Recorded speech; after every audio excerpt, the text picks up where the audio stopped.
Hey, this is Christian Roldan. And Jordan Morris from the Seattle Sounders Football Club. And you're listening to This is Nos Odietis. This episode of Nos Odietis is sponsored by Full Pull Wines, a Seattle-based wine retailer and proud sponsor of Nos Odietis since 2011. Full Pull was founded in 2009, is based in Seattle, and is owned and operated by longtime Sounders supporters. They offer the best boutique wines of the world to members of their mailing list, with special focus on their home, the Pacific Northwest. Here we go. Come on! Hey, O'Shan! Let's go! A save by Fry! The Seattle Sounders have done it! MLS Cup winners! Here comes Reyes through the middle to crown it for Seattle! And now they truly can start the celebrations. It's the Sounders MLS Cup.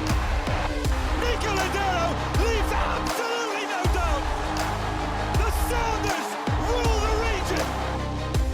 Seattle Sounders, it's gonna be one. They've scored! They've scored! Finally! This feels fucking awesome. This is a tiny dog. We want to win. This is the Seattle Sounders, bro. Important to say cheated. You know, what was the thought process in terms of who you decided to use and who you didn't? Ever since Sounder Hart wrote a commentary that we didn't take Open Cup seriously.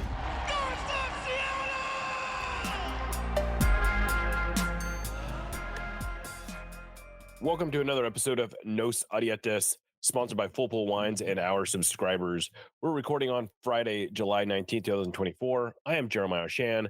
Today, I am joined by my special co-host, Niko Moreno, as well as our engineer, Lickett. Well, the Seattle Sounders come into Saturday's game against LAFC, playing arguably their best soccer since at least 2022, when they were riding the high of the CONCACAF Champions League. Over the last 11 weeks, they've gone 11-2-5 across all competitions, which includes a 6-game winning streak heading into this game. They're still trailing LAFC by 7 points, but this game is as much a test of that recent form as it is a true 6-pointer. The Sounders have mostly been making their move up the table by taking care of business against teams in the lower half of the league, which very much includes their 2-0 win over St. Louis City on Wednesday. LAFC have been among the best teams in the league all year, are currently second in the Western Conference, and up until a loss and tie in their last 2 games, had been probably the hottest team in the entire league, as with 9 wins in 10 games at one point. They, of course, are led by superstar Denny Bouanga, who is having another MVP caliber season, but his performance is bolstered by the emergence of Mateus Bogusz, who is tied for 6th in the league with 12 goals. They also just got back Christian Oliveira from Copa America and continue to have a pretty solid defense that is led by goalkeeper Hugo Lloris. They do also have Olivier Giroud coming, although I don't expect him to play in this game. But you add it all together, and we have a pretty tasty matchup. What do you make of it, Niko?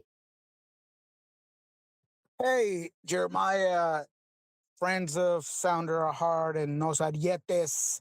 Happy to be here as always. Excited to talk about. I'm excited about this game. I think it's finally we'll be able to see where the Sounders are at today. Look, I have been saying this everywhere that I have a chance to collaborate and whether it is in Spanish or English, is the fact that Seattle has been doing what they have to do. They've taken care of business against a couple of weeks of games against teams that are subpar, that are mid-table below. I think that Houston, who are currently 8th, are probably the best team that they've played recently. And I mean, it's Houston, and it's a team that is still missing some components. It was a team missing some stuff at the time. It was a draw. So all I'm saying is that I still need to see where this team is at in their current form, with this inertia, this different vibe. I mean, today I put in a tweet about the vibe. It seems like the vibe, at least for most of the team, is pretty positive. And that's something that had been lacking. And call me what you will, that maybe I put too much emphasis on the camaraderie and like the locker room, but I feel like it's huge. I feel like it's a big thing, and just now it's starting to kind of come back too. Is it the wins, perhaps? Especially with the Sounders, who are maybe at a talent deficit sometimes, if you just go player by player, right? Mm-hmm. Sure, But go absolutely. ahead. No, and that collective play, I think does take some of that, and that's the reason why I put so much emphasis on it. So, long story short, I think that this could this is a big game, it's a big test, but with the caveat that I really don't know if there's a lot of expectation. I think it's a win-win for Seattle as long as they can get out there and just compete and Yeah. play. Because LAFC, quite honestly, they're in a different level right now. I mean, the top three in the West are in a whole different league right now. They're at a different level. And if Seattle can just compete with LAFC, I'm probably going to get killed for that take, right? By the way, but that's just what I think. I just think Seattle at this moment in time isn't quite there. So if they can just compete, if they could draw, if they could win, I mean, it feels like a lot of the situations, the results are going to benefit Seattle. Yeah, I would agree with that. I mean, I think that there's still a pretty big gap between the top three in the West and really everyone else. And the Sounders are maybe in the top of that next group of teams right now. But this is, and I guess that's why this game is important in some ways. It's not so much important for the table anymore. I think the Sounders have sort of made their move so that they are now they're going to be in contention for that number 4 spot regardless, right? Like they've turned the math around where if they can just stay, they don't have to stay this hot, but if they can keep, if they can play at a decent clip for the rest of the season, they will be right there for that number 4 spot. Now, are they realistically going to move into that top 3? I think that's tough, but being able to play with an LAFC is going to really tell us if they're real contenders or not. And I think that's really what this game is about. It's not so much about the math. It's not so much about the table. It's about the emotions. It's about the belief and understanding, like, is this a good team or is this a team who can actually compete for MLS Cup? Because if they're going to win MLS Cup, if they're going to compete for MLS Cup, this is who they have to go through to get there, right? Absolutely. And a lot of that narrative will be written at the boots, at the cleats of Pedro de la Vega. He is the component that has been missing. He is that guy that can provide a factor that amplifies everything around him. He's the guy that you were hoping to be a guy that's going to beat defenders of the dribble, that was going to make defenses collapse on him, and he would create all these open spaces for all these other players. So he's a guy that is gonna be at the top of the I don't know, magnifying glass, if you will, when it comes to Yeah, this I think game. that's true. I mean, in a way, the Sounders could not draw this up any better, where they come into this game riding high, and Pedro de la Vega appears to be as close to full fitness as he's been all year, right?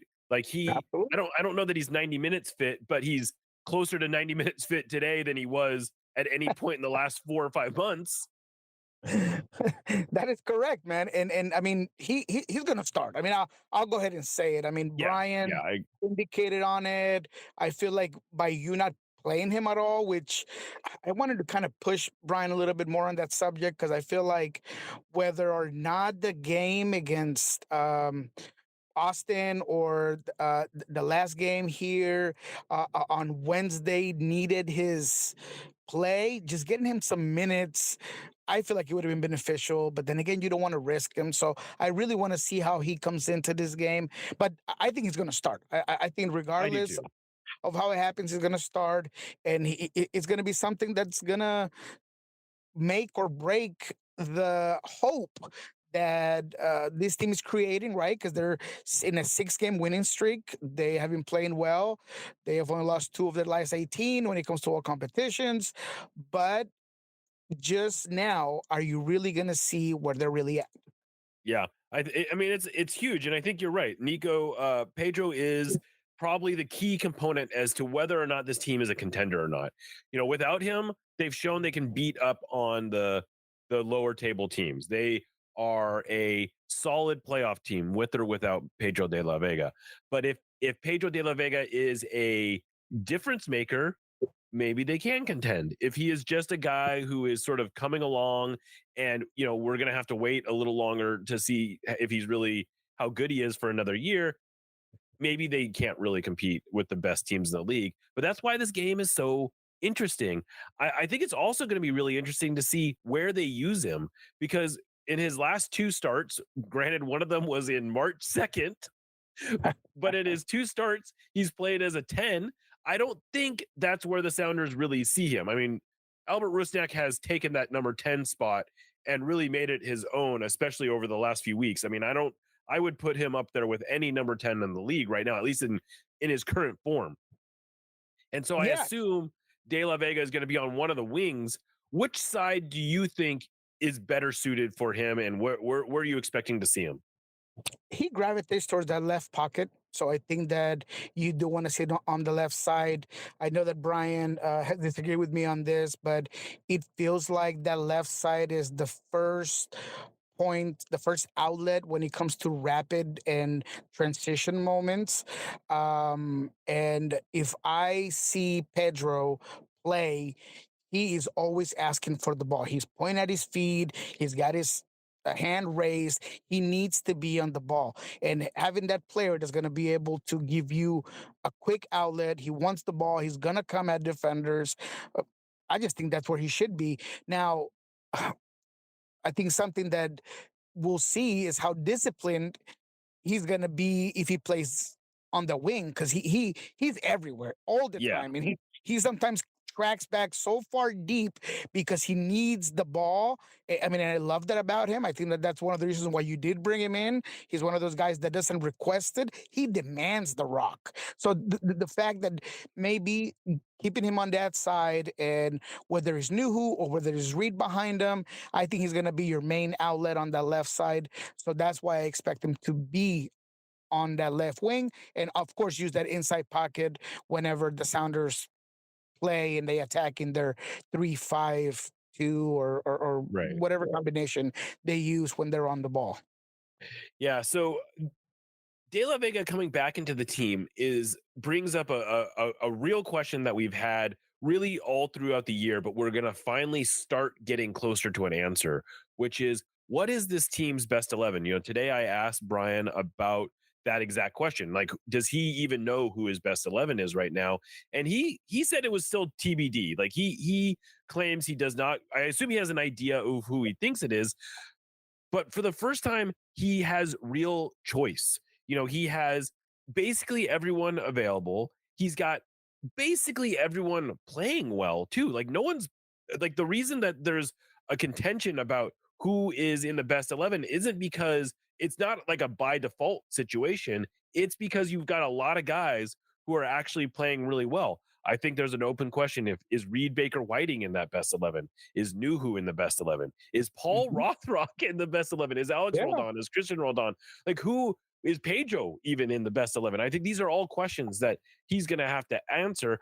I'm curious, who do you think, if you have to start, like, let's not, there's other factors that go into who starts tomorrow's game, but if you are facing a must-win game this weekend, who's your best 11?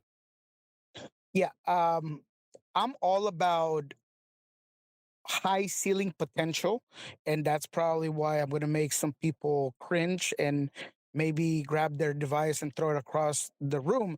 But because I am a guy that wants that overall potential, this is my best 11.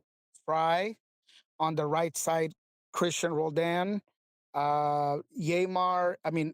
and Yamar on the left side. I'm gonna go with Reed Baker Whiting.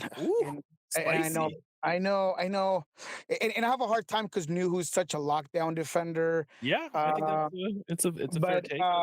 But on the two holding midfielders is JP and is Obed. I think Obed has been so incredibly good as being a conductor, as being a guy that breaks through pressure with the ball. He's created so many good opportunities.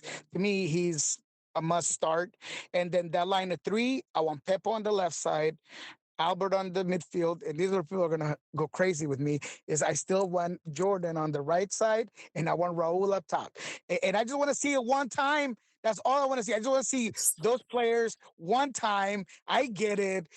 Kill me if you will, but I just want to see it one time and see how it works out and see what happens and how the movements create. And That's what I want to see. I just want to see it one time. That's my best 11 right now. I get it that his form hasn't been there. I get it that at the time the hot hand is Jordan Morris. I understand it, but I have no doubt that Jordan will still give me everything, all the wonderful stuff he's doing right now, the pressure, the runs, the goals from that right side.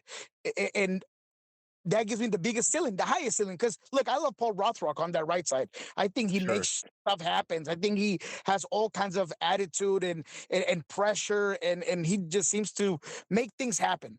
And other than that, I mean, on that right side, it has been Christian, it has been Obed.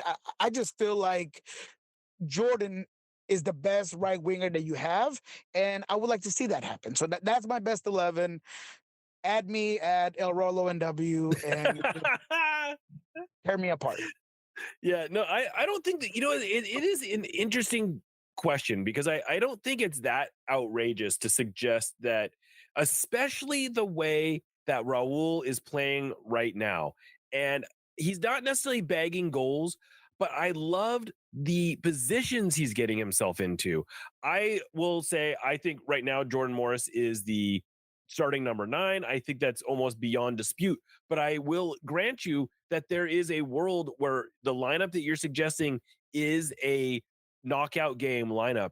And especially if we continue to see the Raul that we've been seeing the last month or so, where he's not just fading back into the midfield to pick up the ball. He's not just shooting from distance. He's getting, that was the most encouraging play, frankly, for me from that St. Louis game was the pass that was the sequence where Jordan makes that pass to Raul. He hits it off a volley from inside the penalty area, but then he follows it up. He gets physical. And credit to Berkey for making the save, right? But I just love that he put his body on the line, that he went up and he challenged for that header, and he got a little unlucky not to score there. But that's the Raul that we need to see every week. And maybe the best thing for him is to save his legs to be playing 30 minutes a game right now, where it's still, we're still 2 months, 3 months away from the end of the season, right? There's a lot of soccer left to be played. So let's keep getting him in the habit of thinking that way. And then maybe when we're in knockout football, we see him play there. I've been really encouraged by Raul's play, even though he hasn't been scoring, at the same clip. I actually think he's playing better now than he was at the beginning of the season.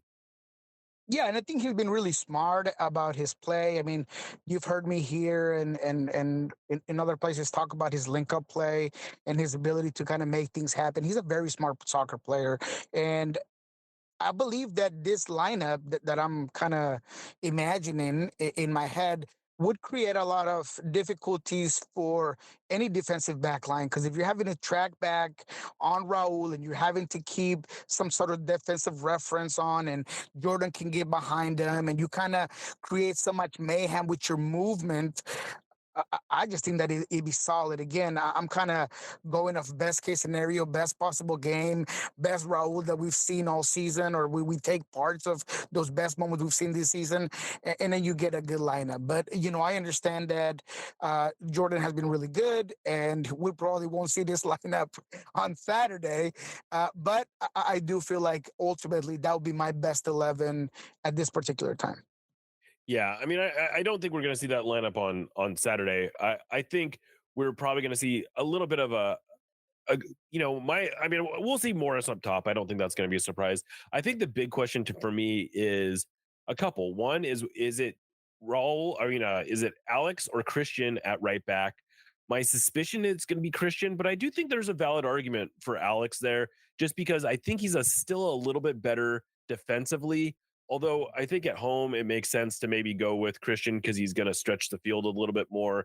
He's going to get into the box a little bit more, and he's going to help out in the midfield a little bit more. So I think that'll be an interesting one to watch. And the other interesting one to watch, I think, is which side De La Vega starts on. Because I think you're right. I think he's probably going to start, but I think there's an argument to be made that Reed Baker Whiting could be on one side, and it will be interesting if they see Reed more as a left-sided player or a right-sided player. He's mostly played on the left this year. I do think Nuhu's probably going to start, and I'm still unconvinced that Nuhu isn't in the best 11, in part because he's just been when he's at his best, it's hard to take him off the field because he's just so good defensively, and he makes, like, I don't know, I thought that was pretty funny comment that Brian made after the game on Wednesday, where he said, well, I'm not sure if I took him out to save his legs or if he was playing with a little too much pizzazz. And I thought that was a very fair comment because it was a very Nuhu performance. Like, he was all over the place. He was being a little extra at times. I don't know what I don't think he's at his best when he is when he's up to his antics. When he's too cheeky, yeah, and I'm with you. And he loves the applauses, man. And I mean, you could tell he loves the applause, and the stadium going crazy for him. And I think that's why I feel very comfortable with Reed, because he's such a safe player when it comes to that. And then again, when it comes to the technical ability, once he gets forward, man, I just think he gives you a weapon you don't have on that end, whether it's in those inside channels or his services into the box. I mean, you saw that ball he plays to Jordan in the game that, Jordan could have had that finish, and the it would assist have to Raul. Yeah. So, I mean, I just think he's so good. He's got so much quality. And again, I go over what team gives me the most potential in each position, and I feel like he's there. To your point, I feel like we're going to see Reed at wing, whether it's on the left side or it's on the right side. I feel like Brian is going to come at LAFC. He understands that they're going to concede possession. They're going to play against the ball. You're going to need players in that game that have the technical and physical abilities to break down a good defensive team that's going to play off the counter. And I think that Reed gives you that, whether it's crosses in, whether it's outside shots, or his ability to just get in space and create overload. So I think we're going to see Reed in this game. Yeah, a couple people observed this on the Sounder at Heart Discord. They kind of likened the way that Reed moves to a baby giraffe, which I think is in some ways a little harsh, because I think he is a coordinated player. He's clearly very skilled with the ball at his feet, but there is sort of this awkwardness that he moves with, and yet he's still so effective at beating players off the dribble. And it's becoming sort of like his signature move, where he'll sort of like split two defenders, all of a sudden open up space on the wing, and he'll be off to the races. And, he'll either put a ball down, he'll put a ball into space, but he just seems to have a way of wriggling out of jams, for lack of a better term, that's very fun to watch. And I'll tell you, he's a player whose development is just absolutely fascinating. And he has he's grown into his body. You look at him now, I mean, he's 18 years old, but he is built like a man now. I mean, he's filled out his frame. I also like, he has got a really good head on his shoulder. I was telling this to somebody recently. This is a player who, when he first came up, now granted he was 15, so you don't really have high expectations, but he did not strike me as a cerebral player when we first met him. And now when he talks to the press, he might be the best. He might be the most skilled interviewer or interviewee that the Sounders have right now, which is a pretty high bar. But he's great to talk to. He has really good insight. He's self-aware. He's not afraid to talk about it himself. He's not afraid to talk about others. I'm really excited about the future for Reed Baker Whiting. But the other player who I wanted to talk about a little bit, and I don't think he's in the best 11. I don't think he's in a lot of people's best 11, but I wouldn't be shocked to see him getting a lot of starts because of just the way that he has bulldogged his way into the conversation, is Paul Rothrock, who is a player. If you had told me that Paul Rothrock was starting important games at this point in the season at the beginning of the year, I would have told you the Sounders are in deep, deep trouble, because Paul Rothrock was probably the 25th or 26th player on the roster at the beginning of the season. And here he is in the conversation for starters minutes when the team is totally fit and playing well. It's wild.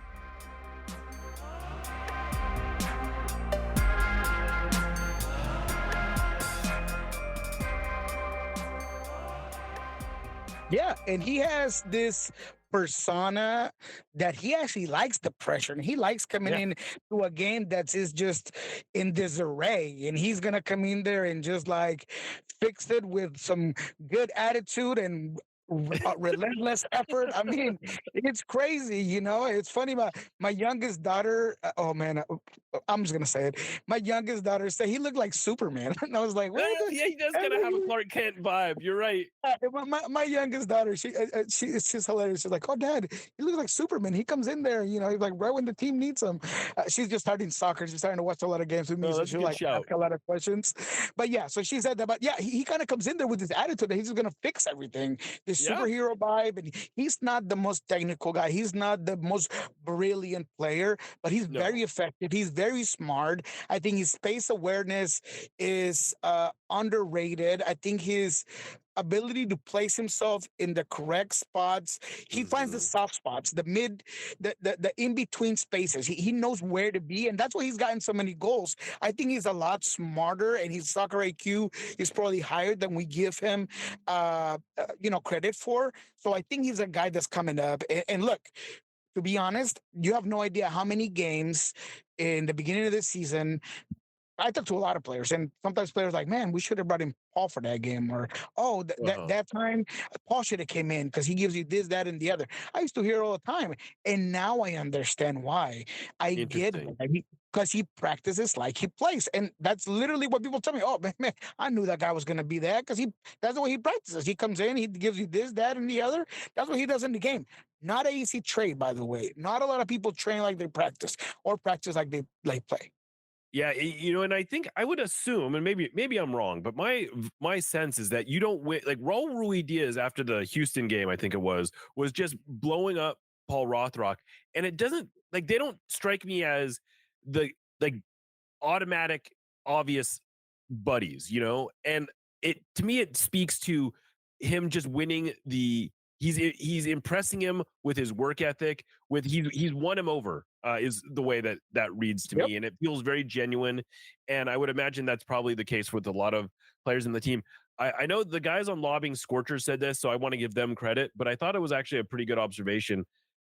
Paul Rothrock reminds me a little of Niko Ladero. He's not as skilled as Niko, but he does a lot of the stuff that Niko did well, which is work hard, draw fouls, cover a lot of ground. He's smart. He doesn't have the technical ability of a Niko, but I thought that was actually a pretty good observation that he sort of like sees a Niko Ladero and tries to emulate him, his work ethic and his sort of relentlessness.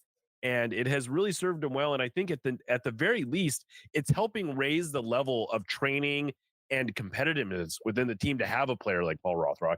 And it's maybe something they were missing after Niko left. Wow, man, that's actually very interesting. And maybe that's the reason why some of these players that I'm mentioning do gravitate towards that contagious type of professionalism and willingness and sacrifice, even when it comes to the way he plays the game. So yeah, when it comes to the intangibles, I mean, yeah, 100%. That makes a lot of sense. Yeah, he's definitely no Nicolas Ladero in other spots of the field and what he did and the technical abilities and some things like that. But wow, that I'm all for that. I'll second that motion. I will allow it 100%. Yeah, I like that. What's funny about that also is that one of the first times I ever saw him play was at the academy, and I was talking to Wade Weber, and he was like, I know this is going to sound a little crazy, but I think this guy has a little bit of Niko Ladero in him. And so I think this is a bit of a thing that's been going around for a while. And I like that comparison.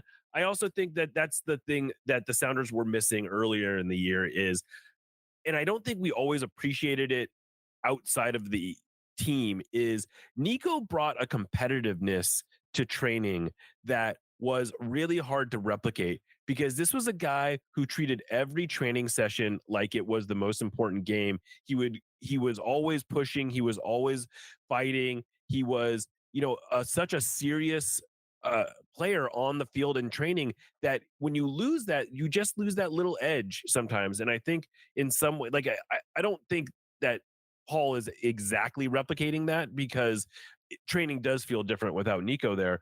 But I think they needed somebody like that to sort of bring the energy up, and it seems like it served them well. I am curious. You have probably more insight of anyone in the press into what's sort of going on inside the locker room right now. Obviously, there was this thing with Nuhu and Leo Chu, or not Leo Chu, with Nuhu and Raul Ruidiaz recently. What's your sense of how things are right now, and how are what's going on, you think, behind the scenes? Yeah, I think that for better or for worse, um, the way that Brian handled the whole situation um, did work. I mean, the the vibe does seem better. I feel like Brian Smetzer, the way he handled it, ended up kind of calming the whole situation, and I think that players have unified after that specific moment, something that I questioned at the time, something that I thought was going to actually make things worse. So I got to give Brian credit for handling that situation. The problems with Nuhu, the problems with Raul, it's not easy. It's almost, it's probably the hardest part of the job is dealing with a guy like Raul that it's not about ego. It's about just the desire to play. Yeah, the respect, the desire to play, that, you know, like I've been this my whole life. I want to make this team better. I want it to be at my feet. And it's not about not being a team player. It's just that no matter what, I'm going to feel like I'm the best guy for the job because that's the way I've been playing the game. That's the way that I've been playing my proud player. Yeah, he's a proud player. So because of that, it's hard to, as Brian Smetzer, the coach, try to put the best 11 together, put the best team together, and not want to hurt anybody's feelings, and at the same time have to do what you got to do. So, to your question, I think that the locker room has withstand its problems. I feel like there still are players and intricacies that are not where they had been in the past, where they had been in 2019, where they had been in other times where I felt like that locker room, that group was one band, one sound. I do think that Leo is one of those guys that you could visually see that maybe not happy, right? And it's beyond not being happy, but it's just not feeling like part of a team and things of that nature. And you know, I think that a lot of the younger players sometimes see that and could question certain things. But I think that the core group, the pillars of this locker room, have done a good job, Stefan Fry included. I hear nothing but great things about the way Stefan Fry handles the captaincy and his ability to, um, uh, what is the word that I'm looking for? To like lessen the problems, to mitigate it. You know, everything that he does as a captain is just what players want. And I'm talking about not just the most experienced players in this team. I'm talking about young players. I'm talking about players that need that leadership. So I do think that the pillars, the guys that are holding up this locker room, have done a good job. And Brian, to his credit, regardless of how difficult it was at the time and how you might have thought that it was the wrong decision to do certain things, and I still don't completely agree with it, he's in the right. I mean, he ended up doing it in a way that now it's made the team better. And I can't argue that. I could argue the fact that I didn't like the decision, but I can't argue that the results weren't what they needed to be because, I mean, the proof is in the pudding, and they're a great tasting pudding right now. They're just winning. You know? Yeah, they are. They are. It's and I think it is going to be interesting to see what happens with Leo Chu, for a variety of reasons. It's hard. It's hard to think he's a starter right now. I don't think, like, I gotta say there's probably 3 or 4 players maybe who are gonna get in ahead of him on the wing, all things being equal, right? Like, I mean, this is a guy who started the most recent game, so it's not like he's that far, but it just speaks to the competition I think that's in the team right now. And there's a lot of moving parts, and there's players who play multiple positions. It's interesting that both Christian and Reed can both play as fullbacks or as wingers, and it be you can sort of make a cohesive lineup out of that, and that complicates things as well in terms of figuring out a best 11. But yeah, I'm hearing the same stuff you are about Leo. It sounds like he's not really happy. He didn't look happy at training today, which is No. always funny to it's funny to see players upset when the team is playing well, because it does give off a vibe that maybe they aren't all in this together, right? Like, Yeah. you would like to think that when the team is going well, you put your ego aside. It's when the team isn't playing well and you think you're not playing enough and you could be helping the team be better. That's where it starts to make more sense to me. But when the team is playing well and you're upset that you're not playing 90 minutes, you're only playing 60 minutes, that just feels off, right? Yeah. 100%. And it's also beyond that, Jeremiah. It's kind of like, even if you're not feeling it at training and you're not feeling it on the bench, as soon as you walk into that pitch, like, that should not matter. And you should have like Right. this brotherhood feel about it.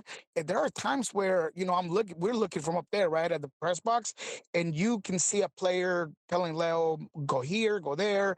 There's Right. interchanges. It just seems like he's not even in sync when it comes to just the soccer components of it. And I think a lot of that is the fact that he's just not happy where he's at, and how his career here in Seattle has had more downs than ups, because there's been ups and downs, but it feels like there's been more downs than ups. He's never really solidified himself as that U22 that we and all were hoping he was to become. So a lot of it is on him. And look, I like the guy. He's such a nice guy, and I love to sit It's just down, what's funny. He does yeah, seem like like have a he seems conversation like with a him. genuinely nice guy, and yet there's like kind of petulance about him that feels just Great work. a little i- immature, maybe, because he seems like a guy that everyone likes, that everyone seems to appreciate. He's like a light, like he's a good personality, and yet there's this element of competitiveness that isn't quite linking up the way that you'd Mhm. like it to. Yeah, and you And see I it don't in his know. play. You see it in his play. I mean, you talked about development, you talk about growth when you're talking about this homegrowns, and when we talk about Christian and where he's at, that versatility, and when we look at Obed and what he's been able to do, and all of these players that have added to their portfolios, and he just feels like he hasn't been able to do that. He's the Right. exact same player that came in when we got him. He's a guy that wants to get to end line. He has amazing speed, incredible athleticism, but the finishing product in the final third is not there either when it comes to that decision or that final touch. And the defensive component and that effort and that extra sacrifice doesn't seem to be there. And I don't know if it's ever going to get there.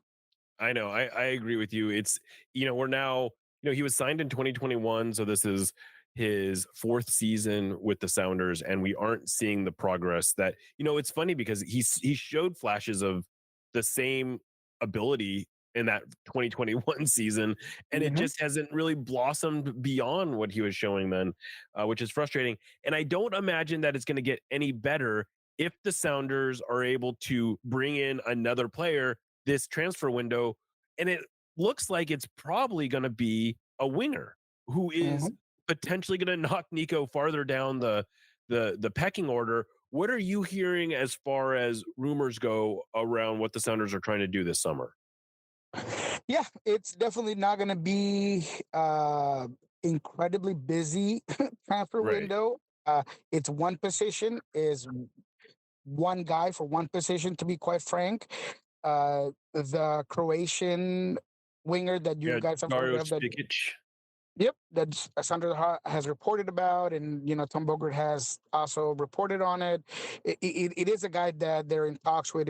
Those talks are advanced. Those talks are not close to finalized. There's been similar situations in the past with the Sounders where they're talking to a guy, there's advanced negotiations, and there's still a gambit of players, two or three, that are options there in case that doesn't fall through. I think that's where we are right now. Yeah. I don't have names for you at this time. I do know that there is one South American player that I like that I'm trying to confirm before I throw anything out. But I think he's a guy that's very, very good, that has the same qualities in terms of the profile of player. A winger, a guy that could also be a scorer, a guy that is going to give you some speed out wide as well. A guy with good link up players on that end. A guy that's willing to do that two-way effort defensively and offensively. So I do believe that that's where they're going to be putting their money at is that the one player that's going to maybe help what you have right now, which is Right. Jordan Morris, red hot at the 9, or Raul coming in and using that experience and that talent to get you some goals. And when necessary, you also have Jordan out wide. So I think you're just adding depth out wide so Jordan can continue to do what he does with Raul Diaz right there with him, just in case there's a need for it. Yeah, and I know a lot of people would love if the Sounders went out and got a new number 9. I don't see that being remotely likely. Like it feels like they are pretty set at the number 9 spot. And as you alluded to, or as you said earlier in the show, like that could even be Raul being a starter at some point later in the year. So it would seem kind of a waste of resources to bring in someone, whereas there is clearly still competition out on the wing, and if you can improve your depth there, that's a much easier position to improve your depth at. Exactly. And so that, I think that makes a lot of sense. I would love it if they went out and found a U22 player just to sort of fill out the roster and bring in someone to give them a little extra time. But I don't necessarily see that happening either, unless they, I suppose they could bring call up a Georgie Monongu or something like that. But that doesn't feel like something that is going to be, there's no gun to their head that's forcing them to do that in the short term. Look, to be honest, and look, I know that fans want results now, and that's what this franchise has accustomed their fan base to, and I love it. Yeah. I love the fact that as a fan base, you absolutely expect the best out of your franchise, and you should not settle for just playoffs, and I love it. But the reality is that when it comes to this sort of decisions, and when it comes to roster build, panic moves lead nowhere. And when you have a better idea of what you have within the structure of your entire organization, the first team, the second team, and you decide, hey, these guys might be able to come up and fill some spots so we can spend money here and there, the end game is so much better. So have patience. I understand that Craig Weibel has been taking a lot of heat, and I've given him a lot of heat. But at the end of the day, I had to really talk to myself and say, hey, this team, whether it's been bad or terrible at times, they're competitive. They're in sixth place. They're above a Timbers team that spend a crap ton of money on a bunch of players in the last 2 seasons. They're right there with Colorado. They spend a whole bunch of money as well. They're above other teams. So you just got to have patience. And I feel like a guy like Georgie, that's a guy that you want to know where he's at. Because, man, he has all the right attitude. He has a whole bunch of raw talent. I need to know where Georgie's at the end of this Tacoma Defiance season. And I got to know where he's at going into 2025 before I do anything. Because if I'm not signing him, somebody else might sign him. And I don't want to have a situation where you get another Sam Adeniran or you get another, I know way back in the day happened with the defender for New York City Red Bulls. What was it? Oh my God. Aaron Long. There's a situation where you wish you have players back, or Indiana Vasilev and Carranza for Miami. I mean, you don't want the situation. I want to see where Georgie is at, because I do see a lot of good potential talent there. So because of that, you need to just wait it out. You have to. There's no reason to rush it at this time. Yeah, I guess. And while we're talking about rumors, I guess we probably should address the kind of wild story around Raul Ruidiaz where it's kind of surreal to see. We didn't report on it a ton, in part because it just didn't seem like there was anything there. And I know you talked to Craig Weibel about it. I suspect that you have more sourcing on it. What can you say about this whole transfer saga? And I put that in really loud air quotes around Raul Ruidiaz that it seems to now have dissipated. And I think it might reignite with other teams, and I do believe that there could be interest within MLS to at least pick up the phone and call the Sure. Sounders to ask about Raul, which is absolutely natural, is normal. What was weird and odd and a bit of a circus, I love that you use that word when you asked Brian Smetzer a couple of weeks ago about it. It was the fact that there was so much weight put on the player and basically saying that he was forcing himself out and that he was willing to pay his own a way out of it, that he was willing to leave Yeah, $1 million on the table so sure. they would just let him go for free. A whole bunch of nonsense that I don't think people realize that, yeah, these are pro players. They love to do what they do. But at the end of the day, this is a job for them as well. And they're not going to leave $1 million on the table No. just for fun. Right. And then there was the fact that the president or the director of the sporting director for Universitario was coming here. That guy was in Miami watching the Copa America final, having a good time. You guys want to believe and create all these rumors that there was an email or an invitation to meet up with the Sounders, and they never answered that because they want to hold Raul Ruidiaz hostage. It's just nonsense. So what I would say about this saga is just the reality that in South America, I think in all in America, maybe around the world, there are journalists and editorials and companies that need so much of that clickbait and interactions that they're willing to push their reality, be ambiguous with a lot of stuff, and sometimes just fabricate things off of sourcing and or whatever. But the reality is that Raul is happy that he's here. Raul would love to get more minutes, and he's pissed that he doesn't get on the field. That doesn't mean that he wants to go to Universitario, and that doesn't mean that he doesn't understand that the best thing for his life and career here on out is to be here in Seattle, continue to work, get value by play time, and when this contract is up, talk to the Sounders and talk to whoever it is that's going to be willing to talk to him and see what his best next move is. But talking about all of this nonsense just makes me upset. And that's the reason why I was so serious about it, why I went, spoke directly to Craig Weibel in case I was missing something, because there was just so much on it that I was like, man, maybe maybe the Sounders are just gagging Raul and then put him in the trunk of Adrian Hanauer's car right now. I mean, it's just a whole bunch of craziness. Yeah, no, I thought, and Craig it was funny. I was kind of sitting in on that, and Craig just seemed like so confused by this idea that there had been an offer or even real contact made. And he made a very good point. It's like, I am not the hardest person to get a hold of. Raul's agents know how to get a hold of me. Most, there's always a way in the world of football, there is always a way to get a hold of a sporting director or whatever. And it's not, and like, he allowed the possibility that maybe I got an email that got caught in spam or something. Like, I thought that was very magnanimous of him to even offer that as a possibility. But yeah, if someone wants to get a hold of Craig, they know how to get a hold of him. The idea that and he definitely not talked to anyone about, or he certainly he gave the impression he had not talked to anyone. Worst case scenario, get on the Thunder at Heart Discord. There's a whole bunch of fans that will throw a note at him at the very least. Right. Jeremiah will hand him a note. I will hand him a note.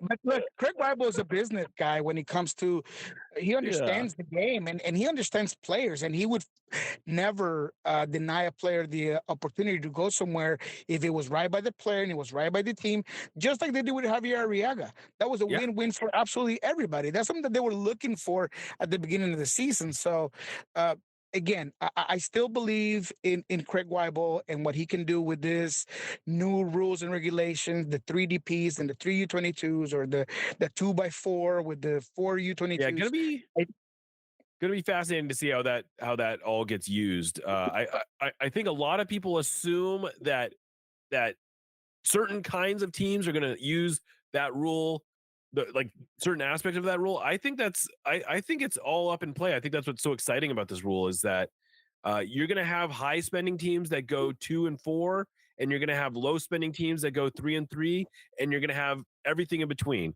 because there are different ways to build. I think what's great about this rule is that it gives distinct and different ways to build a roster. And I think that's where MLS really can get better is by having different templates that you can follow, different paths that you can take to improve your roster, to build for the future, to do all kinds of different things. And I actually love this rule. I think it's one of the more innovative rules that the league has had.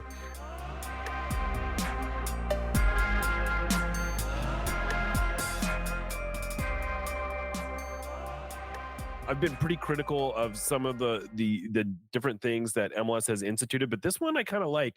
And I also like that to get that $2 million in GAM, if you go with the 2-4, that the owners have to pay for it. So it's not necessarily cheaper to go that way. It's not like the league is gifting $2 million in GAM to teams that only want 2 designated players. They got to buy that, which to me is what we want. We want to encourage investment from the owners. We should be rewarding owners who are willing to open their wallets and spend money. And this rule seems to do it, which is pretty fun. Yeah, and I think that Seattle's going to benefit from it. I hear you, Sounder fans. I do. I'll always comment back to anything that you tell me, and I know that there's been questions about the scouting. Look, the scouting is fantastic. Sean Henderson's a guy that you might not know of, but the guy is a fan of the game. He's a guy that studies absolutely everything about every player. I ask him about just random Columbia soccer games, and he tells me the result. He told me who scored. I mean, the guy is so impregnated with the soccer itch that he knows the game inside and out. He has the same networking that Chris Henderson had. He has the pizzazz. He's just a cool dude overall. He'll just strike out a conversation with anybody. So he's a guy that if he's going to South America to talk to a new player, he's going to come off on the good side because the dude is just charismatic as hell. So do not question some things that you might not know of. I guarantee you that there is the right guys for the job. It's just a slow coming train, and a generational change doesn't come so quickly. It comes in time, and I think that's where we are right now. Yeah. So before we get out of here, I wanted to look ahead a little bit beyond the LAFC game and into Leagues Cup. You know, after the LAFC game, that's the last league game that we'll have for about a month. But that doesn't mean there's not going to be any soccer. There's going to be Leagues Cup. The Sounders are in a group with Minnesota United and Necaxa from Mexico. And I am not super worried about Leagues Cup personally. I'm willing to become intrigued if the Sounders look like they're going on a run or something like that. Anyway, yeah, Leagues Cup is coming fast and furious right now. What is your, you come from you're a lot more tapped into the sort of the Latin market, the Spanish speaking market. What are people excited about Leagues Cup, or is this something that is viewed completely as a kind of cash grab on both sides of the border, you think? I think both can be true. I think that everybody knows that it's a cash grab, but I do think that people are excited, happy, because there are kind of two worlds when it comes to this sort of thing. There are the Mexican and Latin Americans in the States that are thrilled to be having these games here, and they understand MLS, and they like the competition, and they like going to, like my son, finally he's been talking about MLS to his friends, and they'll go back and forth about how Your far son, who was at the press conference the other day, I see. Yes, that guy, exactly. Exactly. Yes. He's in there. He's looking to, look at some grounds into communication, and he's been doing some classes with the Rave Green Foundation, and they've been amazing. But him himself has been talking about Leagues Cup, and to me, that's great. I want to hear the youth and all this soccer community talk about it. So I think that there are uh, people who are interested and excited about it, but both can be true. So I Yeah, do think sure. that there is an anticipation. I think that the Messi factor, and now the Giroud factor, and Marcus Rose coming to LA Galaxy, all the big Mhm. names, they do create these big headlines, and I'm excited for it. Do I think that Seattle is gonna go far in it? Do I think that is super important that they do? I'm not so sure. I mean, I would like them to, and I think that they would like to, but I Sure. feel like right now they're more focused on the league and Open Cup, because they're in a semifinal, because it's 2 games and you get some silver, some titles. That's kind of the importance of it. But the Seattle Sounders are in a, I don't want to call it an easy group, but one that they can get through. Necaxa It's is a not. manageable group Yep, for it's a sure, yes. Neither especially 2 Puebla. home games. Yeah, what is it? RSL, Necaxa, and who else? No, it's just 3 teams. It's Minnesota United and Oh, there you go. Necaxa. So it's There you it's and they just got to finish top 2. It getting out. I wouldn't say it's a disaster because I don't know that any result is as long as no one gets hurt, it's not a disaster. But they should get out of the group. It does get a little bit more complicated if they get out of the group though, because if I understand the bracket correctly, they are drawn into a side of the bracket with several teams from Liga MX who are guaranteed, that are like hub teams, and so they're guaranteed games in one location. And so I think the Sounders, even if they were to win their group, would have to travel potentially to play like a Chivas or Monterrey or a couple teams like that. So it might get a little tricky after the group stage, but I think if I'm the Sounders, doing well in the group stage is sort of where I'm setting my bar. Like, let's get out of the group stage, and honestly, having one more game after that, you don't want to get too, like, I do think there's some diminishing return if you go on a long Leagues Cup run, and what that might do to you, what kind of impact that could have on the stretch run of the season. The Sounders are going to be playing plenty of games, especially they've already played 3 Open Cup games. They've potentially got 2 more Open Cup games after this. They don't need to play, 7 Leagues Cup games. If they play 3 or 4, that's probably the sweet spot to me. No, it's really not. And look, I've even heard fans talk about how they'd rather win Open Cup than Leagues Cup. So I mean, I would. Yeah, there you go. So I think it's all subjective. If Seattle had a necessity to win an international title still, I would say yeah. But after Yeah, winning good point. CCL, I think they're good.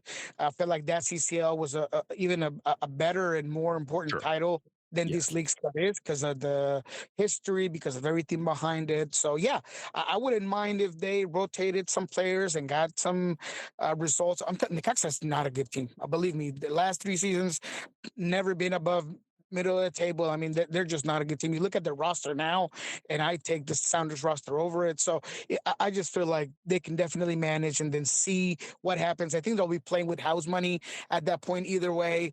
But their main objective should be just winning the Open Cup tournament and getting into the playoffs and being a contender within those playoffs. Yeah. Yeah. No, I totally agree with you.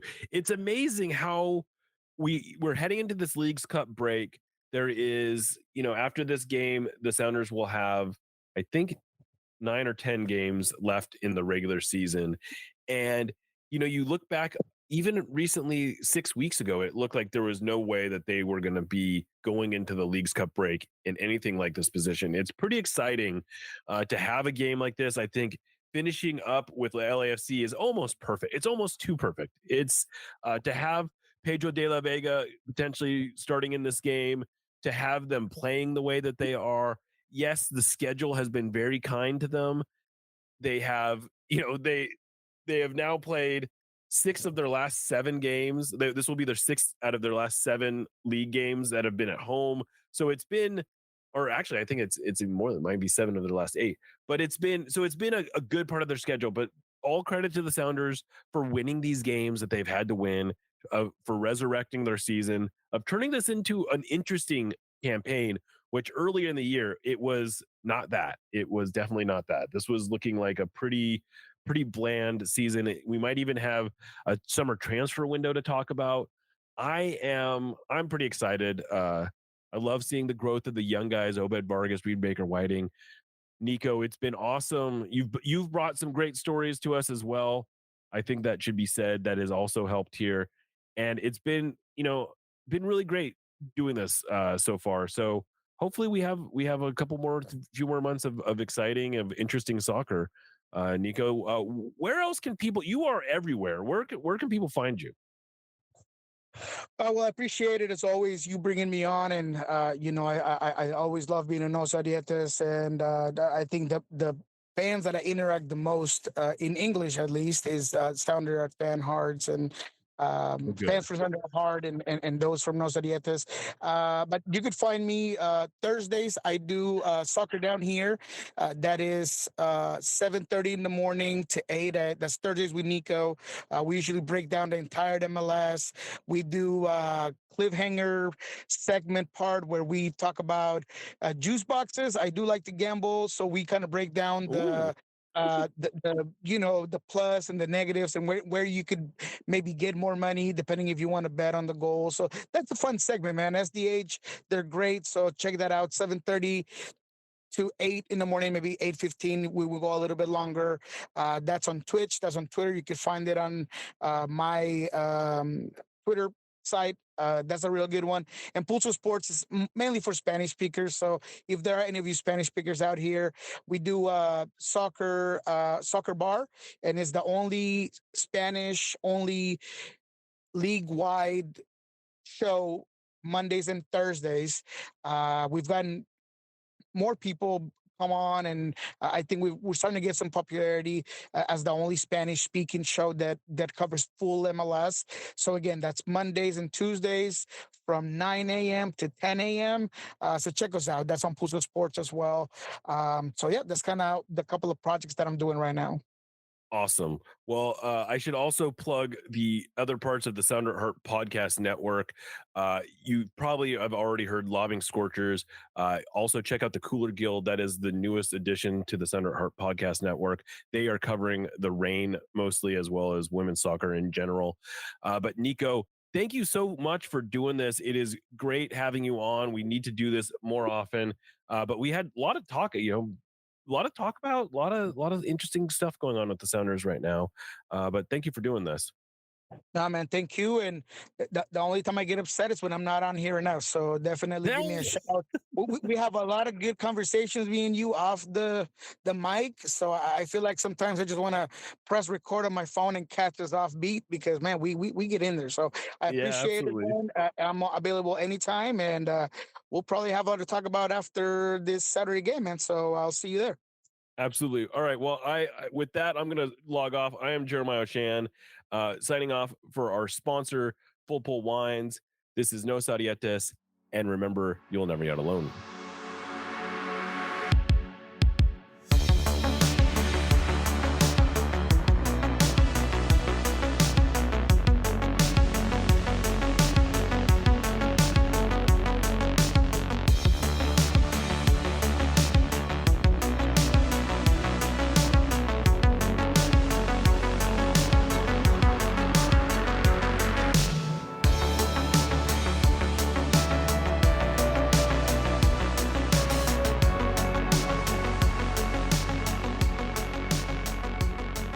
We love you. Let's win another one.